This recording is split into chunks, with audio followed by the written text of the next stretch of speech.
రాజు, ఇందాక జోసఫ్ గారు ఏ వాక్యం చెప్పారు? ఇందాక చెప్పి అదే నొప్పి.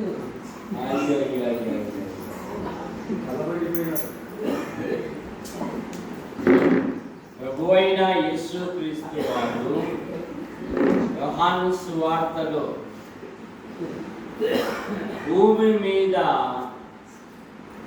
నీ నామమును మహిమపరిచితిని.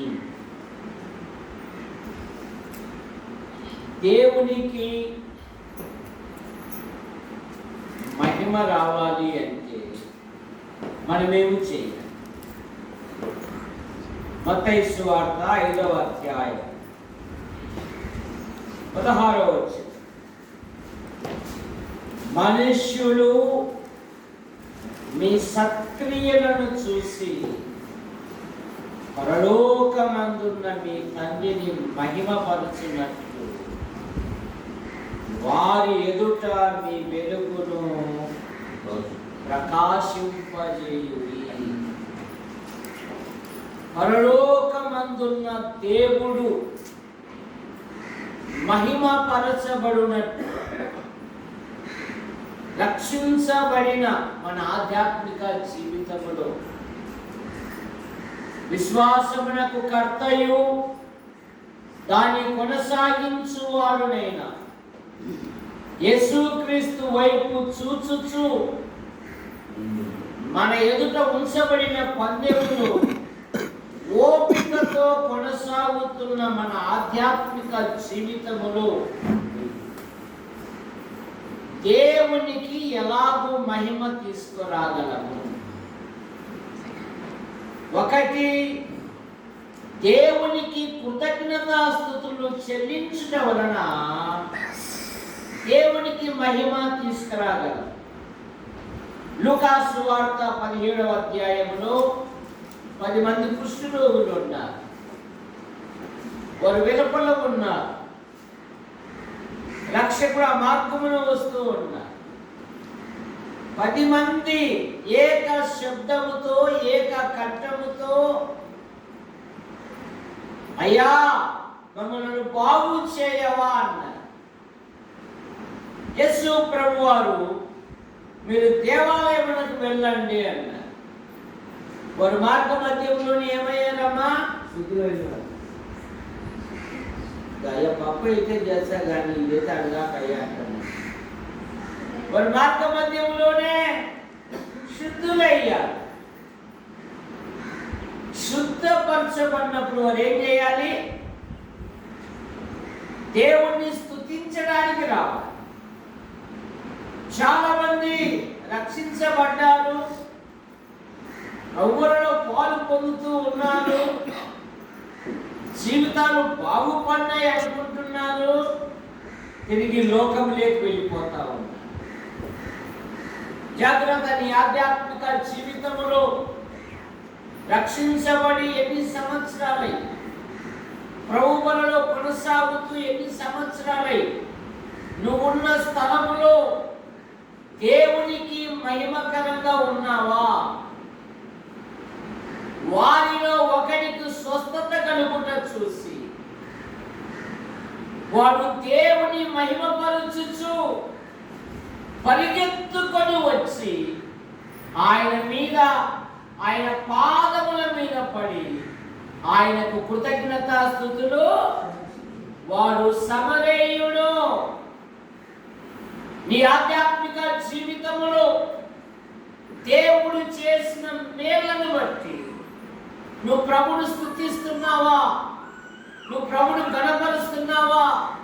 నువ్వు ప్రభువును మహిమపరుస్తూ ఉన్నావా? ఆది సంఘం వీరు అపోస్తలుల బోధ యందును, సహవాసమందును, రొట్టె విరుచుట యందును ఎడతెగక ఉండిరి. ఈ మొబైల్ ఫోన్ వచ్చినాక భక్తిలో కూడా శక్తి కరిగిపోతా ఉంది. మాటలు లేవు, కుటుంబంలో తల్లిదండ్రులకు మాటలు లేవు, పిల్లలకు తల్లిదండ్రులకు మాటలు లేవు. ఈ ఫోన్ వచ్చేసినాక అందరినీ బంధించేసింది. చూసారా? బంధువుతో కలిసి మాట్లాడే పని లేదు. బంధువుల ఊర్లోకి వెళ్ళి నా రోజులు ఉండి రావడానికి కూడా నా టైం లేదంతా. కావలసిన ఫంక్షన్కి వస్తాను, సాయంత్రం కల్లా ఇంట్లోకి చేరుకుంటాను.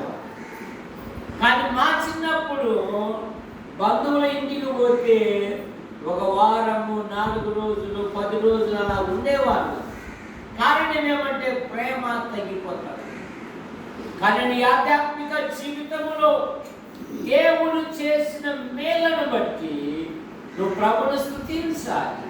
103వ కీర్తన 1వ వచనములో నా ప్రాణమా యెహోవాను సన్నుతించుము, నా అంతరంగమున సమస్తమా ఆయన పరిశుద్ధ నామమును సన్నుతించుము. నా ప్రాణమా యెహోవాను సన్నుతించుము, ఆయన చేసిన ఉపకారములలో దేనిని. ఎంతమంది దేవుని స్తుతిస్తున్నారు? ఎంతమంది దేవుని ఘనపరుస్తున్నారు? ఎంతమంది బుధవారం కూడికలకు వస్తున్నారు? ఎంతమంది శనివారం కూడికలకు వస్తున్నారు? ఎంతమంది ఆరాధనకు ఆదివారం ఎప్పుడు వస్తున్నారు? ముందు పోతే కష్టం ముడుస్తా పడుతుందని, ముందు పోతే సాపలు వేయబడతాదని మన సహోదరులు సుదర్శన గారి విషయంలో, ఆపరేషన్ విషయంలో దేవుడు అద్భుతమైన సహాయం చేసి ఆయన ఇప్పుడు చక్కగా తన పనిపాట్లు చేసుకుంటున్నారు. దేవుని కృప. ఆయనే వచ్చి ఏం చేస్తున్నాడు? తలుపులు తీసి ఏం చేస్తున్నాడు? అన్ని సిద్ధం చేస్తున్నాడు. ఆరోగ్యంతో ఉన్న మనము అమ్మో ఇస్త్రీ 20 రూపాయలు ఇస్త్రీ నేర్చిదే ఏం ఆడికిపోతే పనులు చేయబడతాడని, అమ్మ పౌడర్ డబ్బా 50 రూపాయలే ఓయమ్మ పని చేస్తే చెమట పడతానని. చూసారా ఇప్పుడు భక్తులు ఎలా ఉన్నారంటే టెన్షన్గా రావడము, టెన్షన్గా పోవడము. సంతోషాలు వచ్చామా వెళ్ళామా. అలాగైతే అభివృద్ధి ఎలా వస్తుందండి? ఆయన సన్నిధిలో సహవాసంలో ఉండాలి. వారిలో ఒకరికి స్వస్థత కలుగుట చూసి వాడు పరిగెత్తుకొని వచ్చి యేసు పాదముల యొద్ద పడి వాడు ఆయనకు కృతజ్ఞతాస్తుతులు చెల్లించెను. వాడు దేవుని మహిమపరచుచు. లూకా సువార్త 18వ అధ్యాయము 47వ వచనములో అక్కడ గుడ్డి భిక్షకుడు ఉన్నాడు. వాడు బహు కేకలు వేశాడు. లోకమనిదే ఎక్కువ కేకలేయకంటాడు. వాడు మరింత కేకలు వేశాడు. యేసు ప్రభు నిలబడ్డాడు. నీకేం కావాలి? నాకు దృష్టి కావాలయ్యా అన్నాడు. నాకు ఇష్టమే, నువ్వు దృష్టి పొందు అన్నప్పుడు వాడు తన బట్టను పారవేసి వాడు యేసును వెంబడించెను. ఆయనను వెంబడించడం వలన దేవునికి మహిమ. లూకా సువార్త 18వ అధ్యాయం 43వ వచనం చదువు. తెలుగు బైబిల్ అది. వెంటనే వాడు చూపు పొంది దేవుని మహిమపరచుచు ఆయనను వెంబడించెను. అది చూసి దేవునికి స్తోత్రము. వాడు దేవుని మహిమపరచుచు ఆయనను వెంబడించాలి. ఎన్ని శ్రమలు వచ్చినా, ఎన్ని బాధలు వచ్చినా, ఎన్ని ఇరుకులు వచ్చినా, ఎన్ని ఇబ్బందులు వచ్చినా, మన వృద్ధులు, సత్యరాజు అంకులు, ఆంటీ వారి శరీరం సహకరించకపోయినను వారు చిన్న చిన్నగానే అడుగులు వేస్తూ దేవుని సన్నిధికి వస్తూ ఉన్నారు. మనకు అన్నవయాలు పనిచేస్తున్నాయి, కానీ మాంసానికి పరిగెత్తినంతగా ఆరాధనకు రాలేదా?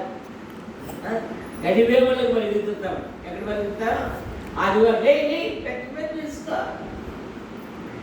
మాంసానికి ఉన్నంత ఆసక్తి ఆరాధనకు ఉండడం లేదు ఈ ఆధ్యాత్మిక జీవితంలో.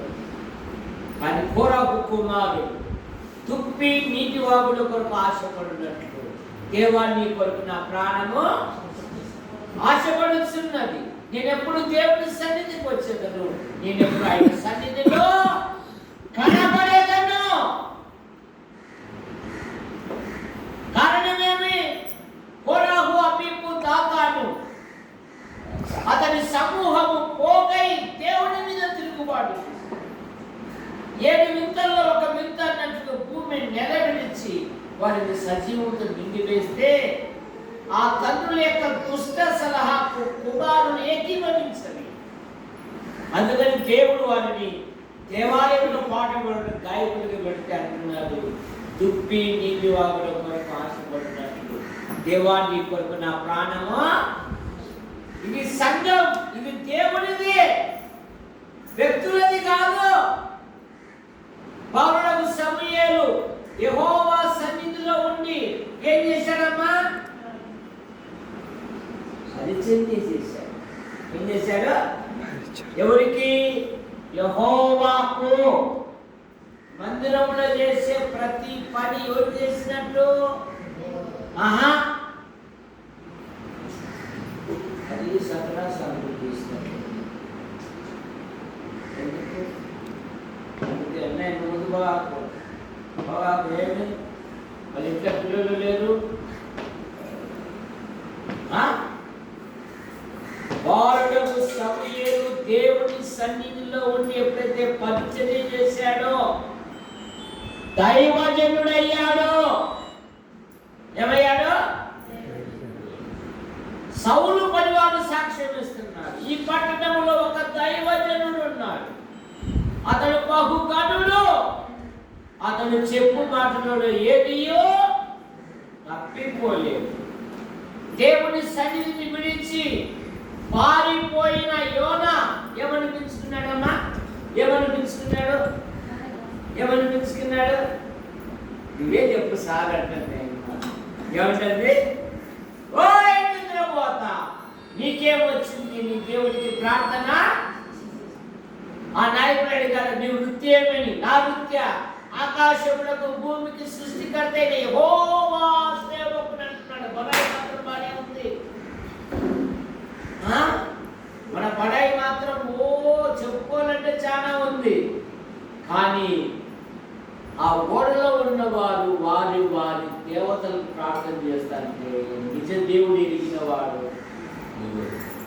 ఇందులో ప్లేస్ ఏర్పాటు చేసుకోవడంలో మనం ఎక్స్పర్ట్. బంధువుల పెళ్లిల మీద మనకు ఈ దసరాబాయిలు ఒక్కొక్క దోమ, మా ఊరిలో దోమలు కొలతలు పెడితే మా ఊరిలో దోమలు 4 ఉంటే మీ ఊరిలో దోమ ఒకటే. సరేనా? మా ఊరిలో దోమలు తీసుకొచ్చి పెట్టామనుకో, మీ దోమకి సపోర్టుగా మాకు 4 కావాలంట, మీది ఒక దోమకే. సరే, అందుకనే ఏడబడుతుంటే నేనా మీరు కూర్చుంటేయండి, సరే పడుకోబట్ట ఇవ్వపోయి ఇంట్లో పడుకోండి, బాగా చక్కగా రెడీ అయ్యి వస్తారు. మన వాడు ఓడ అడుగు బాగా ఎక్కడంట? దేవుని సన్నిధి విడిచిపోయిన ప్రతి వాడు అపహాస్య పాలవుతారు. గుర్తులు ఏమవుతారు? మాకేం లాభం, మాకేం వచ్చా? యోబు గ్రంథంలో అడుగుతున్నారు, మేము ఆయన ప్రార్థన చేయటం వలన మాకేమీ లాభం. మలాకి గ్రంథంలో యాజకులు అంటున్నారంట, దేవుని సేవ నిష్ప్రయోజనము అంటున్నారు. జాగ్రత్త. దేవుని సన్నిధిలో ఉండేదిగిన సమూయేలు దైవజనుడయ్యాడు. దేవుని సన్నిధిని విడిచి పారిపోయిన యోనా అపహాస్య పాలైనాడు. గుర్తుకు.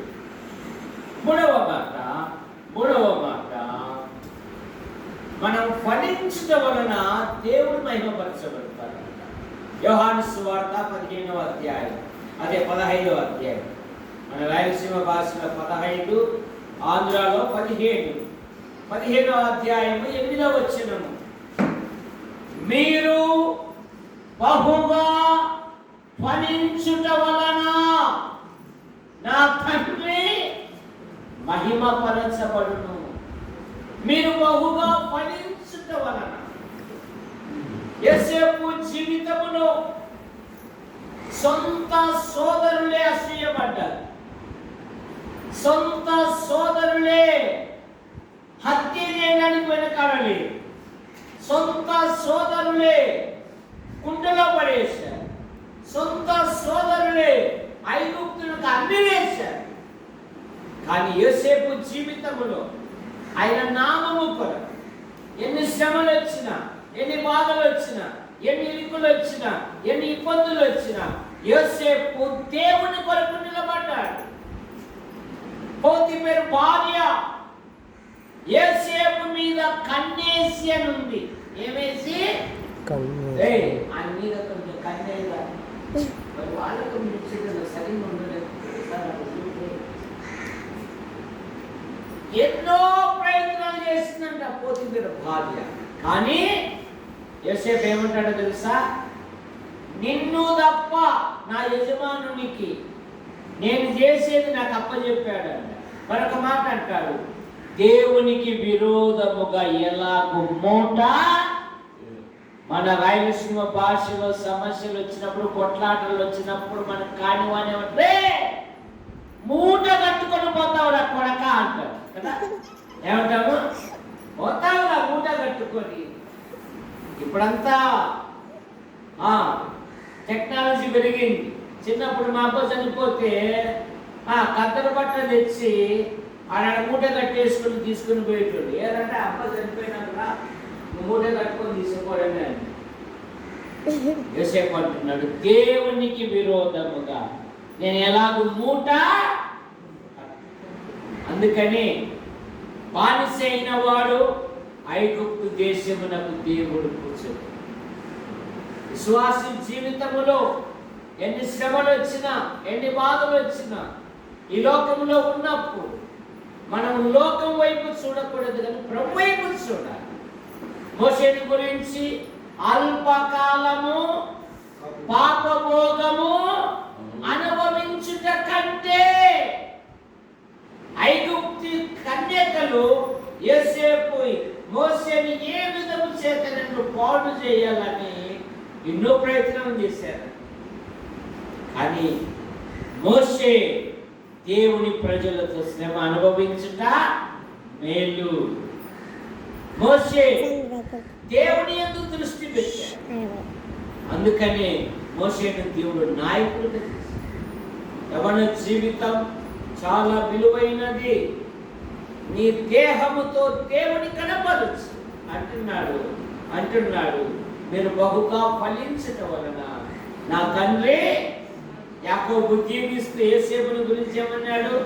యోసేపు ఫలించని కొమ్మ. మొదటి కొరింథీ పత్రిక 6వ అధ్యాయం 20వ వచనంలో, మీరు విలువ పెట్టి కొనబడిన వారు కనుక మీ దేహముతో దేవుణ్ణి మహిమపరచుడే. షద్రక్, మేషక్, అబేద్నెగో నెబుకద్నెజరుతో ఇలాగంటున్నారు. అసలు రాజుగారు అని అనుకున్నాను లేదు. నెబుకద్నెజరు, నీకు జవాబు చెప్పవలసిన చింతే మండుచున్న వేడిమి గల ఈ అగ్నిగుండం నుండి తప్పించి రక్షించుట మా దేవుడు రక్షించిన. పాస్ అయితేనంట ప్రార్థన, ఫెయిల్ అయితే ఏమో స్తుతిస్తామంటే నువ్వు ఆడిడ బాగా తిని గుండ్రై మందులు ఉన్నావు. ఏమంట? ఆడిడ బాగా తిని గుండ్రై మందులు ఉన్నావు. నువ్వేంటంటావు? మీ బాధలో ఉంటే ఎట్లా దేవుని స్తుతిస్తామయ్యా? బాధల్లో కానీ, శ్రమలో కానీ, ఆశీర్వాదంలో కానీ దేవుణ్ణి. వారు ఏడింతలు అగ్నిగుండానికి భయపడలే.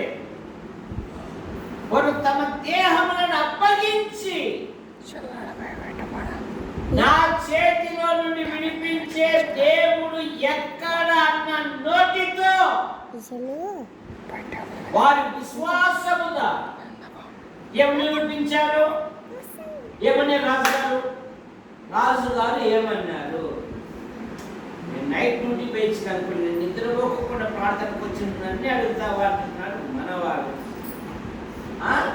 విని దేవుడే పూజార్హుడు అన్నాడు. ఏమన్నాడు? నా చేతులను విడిపించే దేవుడు అన్న నోటితో వారి విశ్వాసం ద్వారా విని దేవుడే. కలుపుకు పోయినప్పుడు పక్కన చర్చి పక్కన బాగా మండలు ఉంటాయి కదా, నన్ను ఎత్తుకొని రాకూడదు. 10 రూపాయలు కట్టాలి కదా. ఉన్నారు. ఎవరున్నారు? వద్దు అనల్లా, వాళ్ళు దయదలిసి ఇస్తే తెచ్చుకున్నా కానీ ఉడుకు నన్ను నిమ్మకాయ వేసుకొని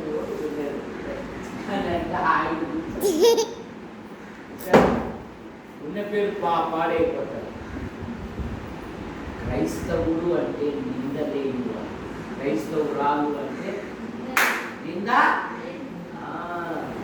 కనుక మీ దేహముతో దేవుణ్ణి మహిమపరచుడి. అపోస్తలుల కార్యాలు 3వ అధ్యాయంలో కుంటివాడు దేవాలయం ఎట్లకాడున్నాడు. పేతురు గారు వచ్చి యేసుక్రీస్తు నామమున లేచి నడుము అంటే వాడు లేచి, అపోస్తలుల కార్యాలు 3వ అధ్యాయము 8-9 వచనాలు చదవండి. వాడు దిక్కున లేచి నిలిచి నడిచెను, నడుచుచు గంతులు వేయుచు దేవుని మహిమపరచుచు లేదా దేవుని స్తుతించుచు వారితో కూడా దేవాలయములోనికి భిక్షకుడు ఏమైనా దొరుకునా. అబ్బా, దేవదాన్ని తక్కువ బుక్ చేసుకొని వచ్చినారా? అది ఇంటే కొద్ది ఉల్లిపాయలు అదంటే వారి పరువు ఉంటుందే పోతుంది. ఏముందంటే ఈరోజు కొత్తలు పాటలకు వస్తున్నారు అని అయ్యా అయ్యా అన్న. అయ్యా వెండి బంగారప్పుడు మా యొక్క లేవు కానీ మా కలిగినదే యేసు నామమున లేచి నిలబడాలి. కానీ వాడు దేవాలయంలోకి వెళ్ళిపోయాడు. దేవుని మహిమపరచు. ఆదివారం ప్రభు దినము, ప్రభును గణపరిచే దినం, ప్రభును మహిమపరిచే దినం, ప్రభును ప్రశంసించే దినం. 1000 రూపాయలు కూలంటే కూడా నేను రాను అనల్లా. సార్ రేపు కంతు కట్టాలా, నువ్వు ఇచ్చావా అంటుంది ఇయ్యమ్మ. చూసారా, ఆదివారం నేను రాను అనాలి. చెట్లు మాకు పోయింది. ఆదివారమే ఫంక్షన్లు పెట్టుకుంటున్నారు, ఆదివారం ముహూర్తాలు పెట్టుకుంటున్నారు. ఆ మధ్య ఒక అమ్మాయి వచ్చింది, మామ నా కూతురు పెళ్లి మామ, ఇదిగో కార్డు అని. ఎప్పుడమ్మా పెళ్ళి అంటే ఆదివారం 11 గంటలకు అంటాడు. ఎవడమ్మా ముహూర్తం పెట్టింటే ఫాస్ట్ గారు అంటారు. ఏమమ్మా వానికి ఏమైనా గుర్తుందా, వానికి ఏమైనా గుర్తుందా అన్న. ఏమమ్మా అన్న. ఆ దినం ప్రభుని ఆరాధించే దినం అమ్మ. దేవుని సన్నిధిని విడిచి రాకూడదంటే ఉద్యోగస్తులు రాదు కదా మామ, అందుకని చెట్టు మార్చినామంటారు. ఎవరారంట? క్రైస్తవులు. ఏ కార్యక్రమం ఆదివారం వరకు బంధువులు పిలిచిన మేము సత్యనాసారు ఉండాలి. మన మొదలమ్మ అంటే నష్టపోదు. ఒక యథార్థమైన సంగతి. మా ఊరి పక్కన ఒక చిన్న గ్రామంలో వాకింగ్ చెప్పేది. మా ప్రాంతంలో ఎక్కువ వేరుశెనగ పండుతారు. ఆదివారం నిర్లక్ష్యం చేసి 500 కూలి కదా అని ఆశపడి శనక్కట్లో చేతులు పెట్టామనుకో 2 తేళ్లు పుడతాయని చెప్పాను నా తాడేరు. చెప్పాను కల్లా ఆ అబ్బాయి, సార్ నాకు 500 బదులు 2500 అయిపోయింది సార్ అంటే ఆ ఇంట్లో ఎట్లుంటుంది మాకు చెప్పు. నవ్వులే నవ్వులు. నిజమే సార్, నేను ఆశపడిపోయినా సార్ ఆధారం వదిలిపెట్టి. ఆకలితోనైనా దేవుని మందిరానికి రా, దేవుని పిలుస్తాడు. ఆకలితోనైనా దేవుని ఆరాధించు, దేవుని సన్నిధిని విడిచిపెట్టకూడదు.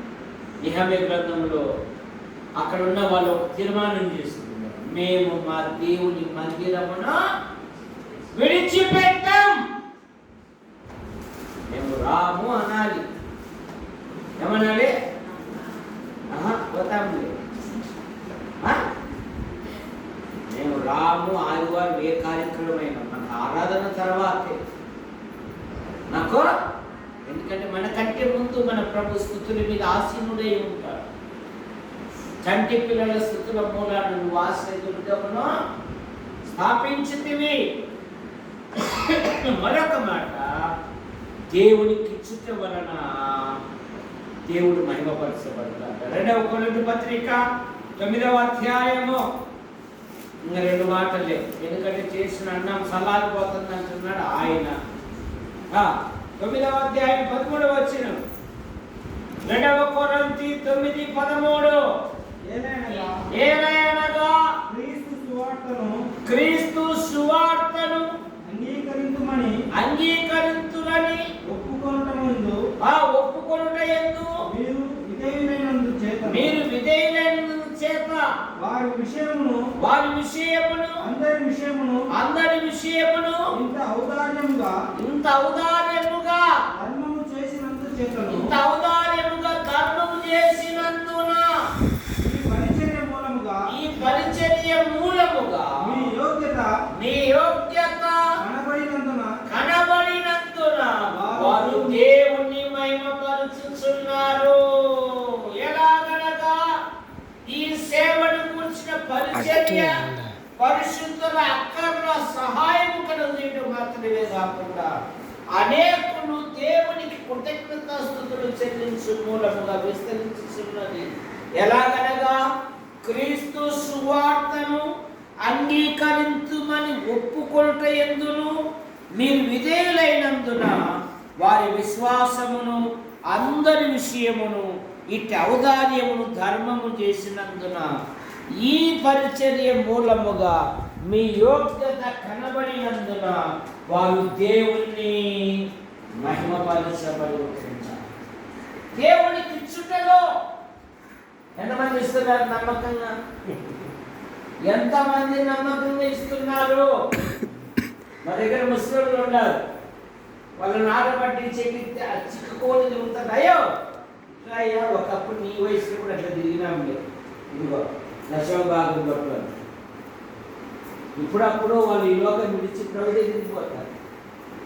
కానీ మా పరలోకములో మా ధనం ఉండాలి. నువ్వెంతైనా నీ ఆధ్యాత్మిక జీవితంలో నీ జీవితంలో నమ్మకంగా ఇవ్వాల. ఇచ్చే సత్రాసంగా రావు గారు అంటే నువ్వు ఇచ్చే సత్రాసానికా సంఘానికా? ఎవరికి ఇవ్వాలా? ఇస్తున్నావా? ఎంత నీ జీతం? 10,000 ఎంత ఇస్తున్నావు? 1,000 రూపాయలు నమ్మకంగా ఇస్తున్నావా? అప్పుడప్పుడు ఇస్తున్నావా? ప్రతి నెల ఇస్తున్నావా? దేవునికి స్తోత్రం. మరి మీరు కూలిపోతున్నారు కదా, మరి మీరు ఇస్తున్నారా? చాలు సార్. సీరియల్ కొనేకైతే ఒకదాన్ని పోతావు, ముగ్గురు పోతారా? ఒకదాన్ని పోతావా? నువ్వు అస్సలు ఇది నమ్మేది కాదు. ఇద్దరిని తోడుగా తీసుకొని పోవా? మళ్ళా ఇద్దరిని పొగరు పక్కన తీసుకొని పోవా? కట్టేది నువ్వే, సెలక్షన్ చేసుకునేది నువ్వే. నీది ఎట్లుంటే చేసుకునే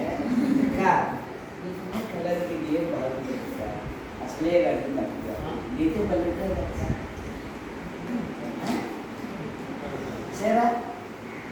ఒక ఆయమ్మ దేవునికి ఇవ్వకోకుండా సత్రాసా 10,000 పెట్టి పట్టు చీర తీసుకుంది.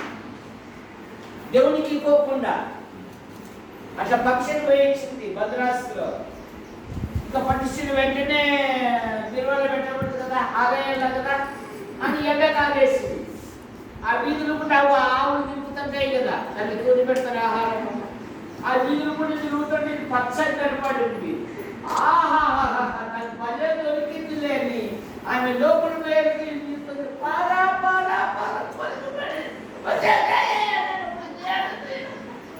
అక్క ఎంత అన్యాయం చేశానక్క. దేవునికి ఒప్పుకోకుండా 10,000 పెట్టుకున్నానక్క. ఏ లాభం? అన్ని తుట్లే చరణ్. దేవునికి దేవునికి అది ఇచ్చేది కూడా మనస్సులో చెడు ఆలోచన లేకుండా దేవుడు ఉన్నతమైన వ్యక్తిగా. అదంతా చిన్నప్పుడు కాస్పులలో అంతా తొలిపోతుంది. కూర్చుంటే నొలక మనసు కుటుంబం తీసుకుపోతారు. చెంబు ఒకటి అన్ని కార్యక్రమాలు, బయటికదే తాగడానికి. కానీ మా అమ్మ వంట చేసేటప్పుడల్లా ఒక గుక్కడి బియ్యం ఎత్తి. మా అమ్మని అడిగాడు, ఎందుకు అమ్మాయి? నేను సోమవారం భజనకి వస్తాను నేను. ఈ ధాన్యం మనం దేవుడికి ఇస్తే దేవుడు మనల్ని ఆశీర్వదిస్తాడు. దాదాపు 3 కేజీలు బియ్యం ఎత్తిపెట్టేది, అది ఇచ్చేది. అది దేవుడికి ఇచ్చినట్లేనైనా మన అన్నంలో మొదటి ముద్ద దేవుడికి ఇస్తే దేవుడు మనకు తక్కువ చేయరు. సరే, మా అమ్మ నన్ను ప్రభు దగ్గరికి నడిపించింది. ఇప్పుడు మా అమ్మ మా నాయన లేరు, మా అన్నలు ఇద్దరు కూడా ప్రభు దగ్గర పోయినారు. నన్నేమో దేవుడి లోకంలో అక్కడక్కడ దేవుడు వాక్యం చెప్పడానికి వాడుకుంటారు. దేవుడు తన ప్రజలను ఎప్పుడు నిర్లక్ష్యం చేయడు. దేవుడికి ఇచ్చుట నేర్చుకో. యోబు గ్రంథం 8వ అధ్యాయము 6-7 వచనాలు అయిపోయింది. 8వ అధ్యాయం 5వ వచనం, నీవు పవిత్రుడవై యథార్థవంతుడవైన ఎడల నిశ్చయముగా ఆయన నీ యందు శ్రద్ధ నిలిపి నీ నివాస స్థలము వర్ధిల్ల చేయును. మొదట నీ స్థితి కొద్దిగా ఉండినను తుదను నీవు మహాభివృద్ధి పొందుదువు. దేవునికి ఇచ్చుట నేర్చుకో. దేవుని కంటే లోకం ఇవ్వడానికి ఇష్టపడదు. ఇలాగైతే మనకు జీవనం రాదు. కొరింథీ పత్రిక 1వ అధ్యాయం 23-24 వచనాలలో పౌలుని గురించి ఏమని రాయబడిందంటే, పూర్వమందు పాడు చేయుచు వచ్చిన సంఘమును ప్రకటించుచున్నాడనే సంగతి మాత్రమే విని వారు నన్ను బట్టి దేవుణ్ణి, వారు నన్ను బట్టి, నా ప్రవర్తనను బట్టి, నా సాక్ష్యాన్ని బట్టి, నా జీవిత విధానాన్ని బట్టి వారు నన్ను బట్టి దేవుణ్ణి, కనుక దేవుణ్ణి మహిమపరచాలంటే ఆయనకు కృతజ్ఞతాస్తుతులు చెల్లించాలి. దేవుని మహిమపరచాలంటే ఆయనను వెంబడించాలి. దేవుని మహిమపరచాలంటే ఫలించాలి. దేవుని మహిమపరచాలంటే దేవుని సంఘంలోనికి వెళ్ళాలి. దేవుని మహిమపరచాలంటే నువ్వు బహుగా ఫలించాలి. దేవుడు మహిమపరచబడాలి అంటే నువ్వు దేవునికి ఇవ్వడం నేర్చుకోవాలి. నువ్వు దేవుని మహిమపరచాలంటే నీ సాక్ష్య విధానము, నువ్వు ఉన్న స్థలంలో నువ్వు దేవుని కొరకు సాక్షిగా ఉంటే వారు నిన్ను బట్టి వారు దేవుణ్ణి మహిమపరుస్తారు. మీ అందరికీ వందనాలు.